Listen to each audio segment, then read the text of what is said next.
Hi everybody, I'm Dr. Hemant Thacker from Mumbai. I'm a cardio-metabolic physician attached to South Mumbai hospitals. Diabetes, as you know, is madhumeha, sugar disease. Sugar levels spike out of control because either there is a lack of insulin or there is insulin in the body but there is resistance to the insulin. So both these factors produce madhumeha, which is diabetes. Common man's language is high sugar diabetes.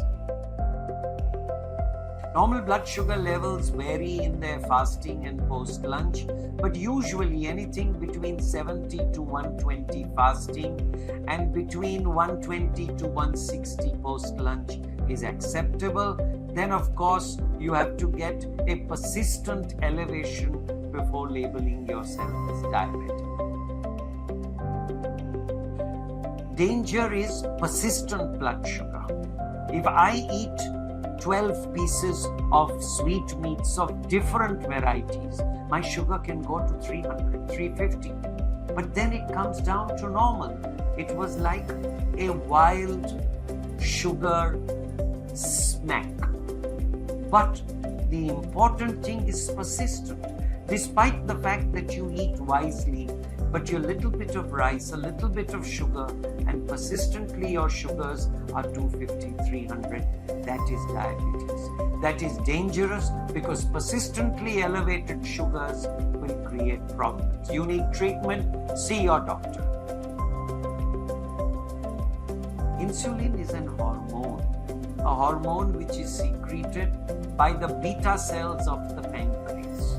And if insulin is deficient, like in type 1 diabetes, you have diabetes. If insulin is adequate or more than adequate, secreted in too much, but there is a resistance, a blockage to the action of insulin in the body, you have diabetes again, the type 2 diabetes. So insulin is the hormone, pancreas is the gland, and the entire thing revolves around lack of insulin.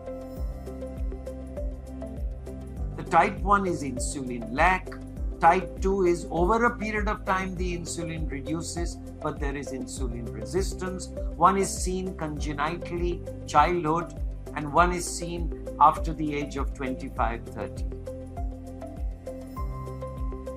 So if you have a lot of craving for food, a lot of thirst, if you keep passing a lot of urine, large quantities, we call it polyuria, polyphagia, excessive hunger, and polydipsia, excessive thirst, along with weight loss. Because in the urine, you're passing out glucose, so you're losing weight. These are the warning signs. You have to do a blood sugar, you have to do multiple blood sugars, and there is also a HbA1c. HbA1c is your mean blood sugar for the last 12 weeks. If your HbA1c is high, if your blood sugars are high, unfortunately, you are a true Indian with more than 25% Indians following you, you're diabetic.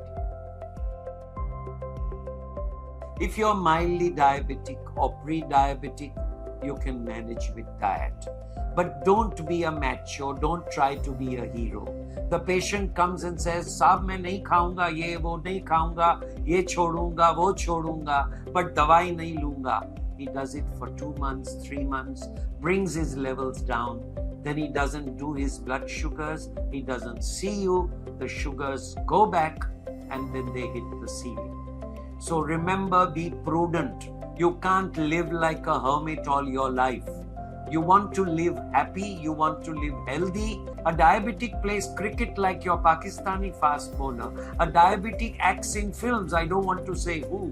And a diabetic is normal. He also does everything else that you do and you want to do, but with moderation and adequate treatment. There is a genetic propensity to diabetes. Well, diabetes, if you have it coming, you can delay it. The pre-diabetic stage can last longer.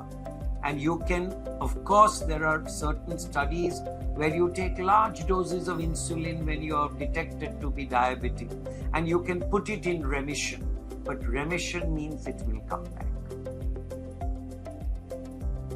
Again, the same way, diet, weight, exercise, caloric control, you can reverse it. But it's while you're doing all those things. You can't say, I've shut the engine off, now it's over. When you start the engine, the rattle comes on again.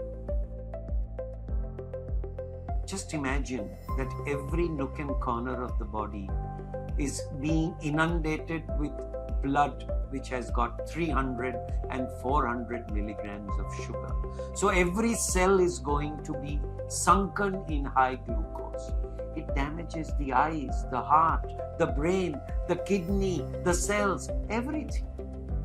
But the majority problems are kidney, retina, heart, brain, the nerves. These are the major problems. If you're stressed out, your sugar levels go up.